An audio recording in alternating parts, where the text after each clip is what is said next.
بسم الله الرحمن الرحیم. ګرانو کتونکو، علب خان شیرپو ویلفیر فاونډیشن د خپل وس مطابق د دغه بې وسه بې کسه بې څوکه خلکو سره امداد جاري ساتلی. په رمضان المبارک کې یو ورور 15,000 روپۍ را لېږلې وې او په هغې م یو زنانه ته د دویمې درجې کتابونه واغستل. حضرت خان حاجي صاحب الله پاک ته ډېر خوشحاله ساته. ټوله روژه د ستاسو په وجه باندې ډېره چې کومه ده بهتره ورسېدله.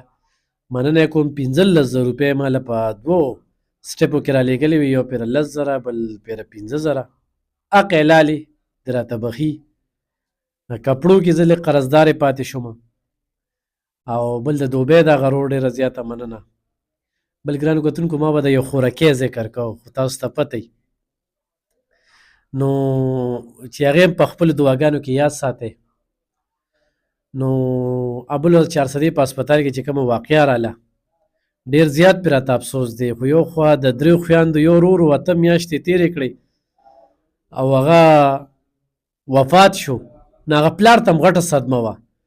خو بل خوا پلار لږې شي او هغه زنانه چې هغه ناخبره وي، هغه اخوا ناسته وي د بل مریض سره، او اعلی کوالیفاید نرسه ده په دغه هسپتال کې.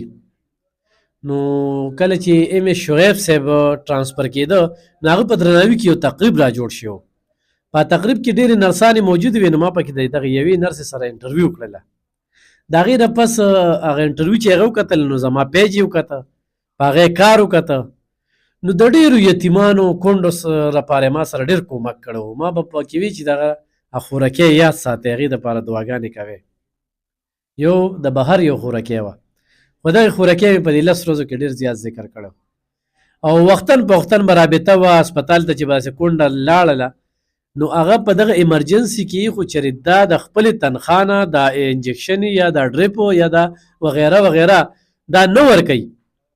نو زه یم چې هر وخت په جګړې وي د سرکار لخوا دا موږ ته پته ولګېده چې دا زیاتره په ایمرجنسي کې څه میلاویږي، نو دا دغه شانتې نرسانې وي چې د خپل جیبه د خپلې تنخوا نه هغه د غریبانانو سره کومک کوي.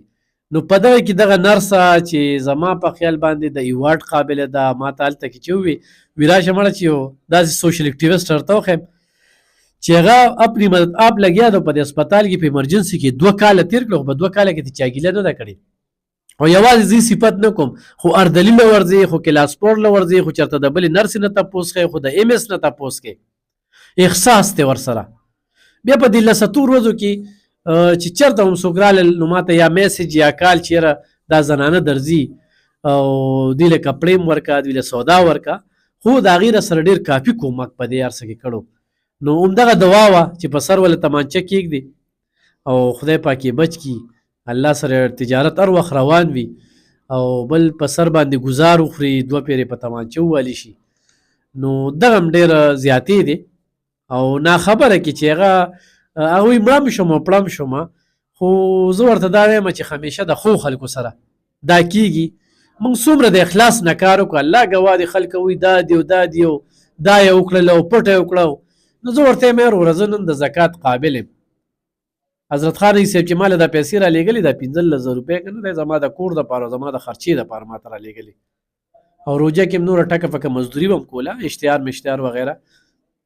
نو زه چې الله نه پټېږي، انسان نه ولې پټوم چې زه غټې غټې خبرې کوم، غټ هوټلو ته ځم، چکرو له ځم، پیسې وي را سره نه وي چې ګاډي کې ګرځو، نو تیلو پیسې مقصد نه وي، نو ډېر بار ګرځو. نو ګینې روزانه راته خلک پروګرامونه وایي، ورته وي صاحب وسایل را سره نشته.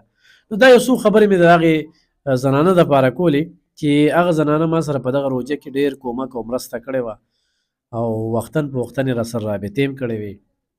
نو ډېر خفه یم پې. بل ته په هغه ورور هم خفه یم چې هغه هم یو خوا غم ورته راغی، بل خوا اولاد ته لاړه. خو کو په دې باندې خاموشي اختیار شي، نو دا خو بس په هسپتال کې مړي کېږي، بیا ورسره یو ډاکټر هم ولو، یو نرس هم ولو، یو کس هم ورسره وله. نو دا یو بیا بېله خبره ده، دا خو یو بېل مخاص کولاویږي. دا خو نن د 9 مۍ واقعاتو کې خو چېرې دا ریاست د ماپې اعلان وکړي، د سبا به بله سیاسي ډلې ورکران راپاسي او هغوی به چې کوم دی نو کوي دغه شانتې روانې به کوي. نو هر سړی به بیا اموخ والي. او په دې غله باندې عمران خان صاحب هم دا و چې چا کار کړی دی هغوی له سزا ورکړي، خو بې ګناه خلکه پکې مه دل کوئ، بې ګناه خلکه پرېږدئ. نو د هر سړي دغه خواهش دی چې یاره څوک قانون په لاسو کې اخلي نو هغه لرې سزا ورکړی شي. نو په دغې مې یو څو خبرې کول غوښتل. نو دا حضرت خان صاحب دا څه د 6,000 نه د زیاتو پیسو کتابونه دي او د دې دا دومره کتابونه چې کوم دي نور هم دي. نو دغه زنانه راغلې ده الحمدلله 6مې درجې ده پې زمونږ د طرف نه سبق ورسېد. د دې نه مخکې فضل وهاب سواتي پکې یو درجه را سره منلې وه. نو څه به وایې په دې موقع؟ ستاسو ډېره شکریه. دا کوم زما لور له تاسو دونه کتابونه د پیلې درجې نه واله د 6مې درجې پورې دلته ماته کتابونه میلاویږي او زما لور سبق وایي. دا کو تاسو ماله نه راکولې زما لوري سم نشو ویلی.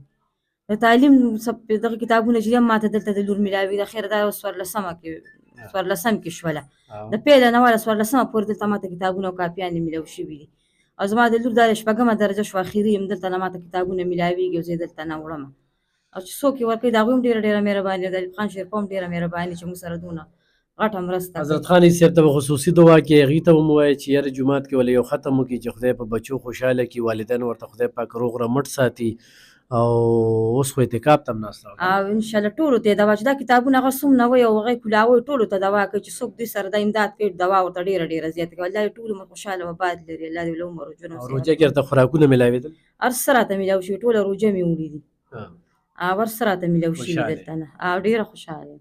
ګرانو کتونکو دا یو یتیمه ده او د دې پلار چاویشت او دا 6مې درجې ته دا ورسېدله. نن به یقینا حضرت خان صاحب ډېر زیات خوشحالي چې دا ستاسو هغه مرخونې منت دی. ډېرو یتیمانو جینکو دپاره راته ویلې شوي دي.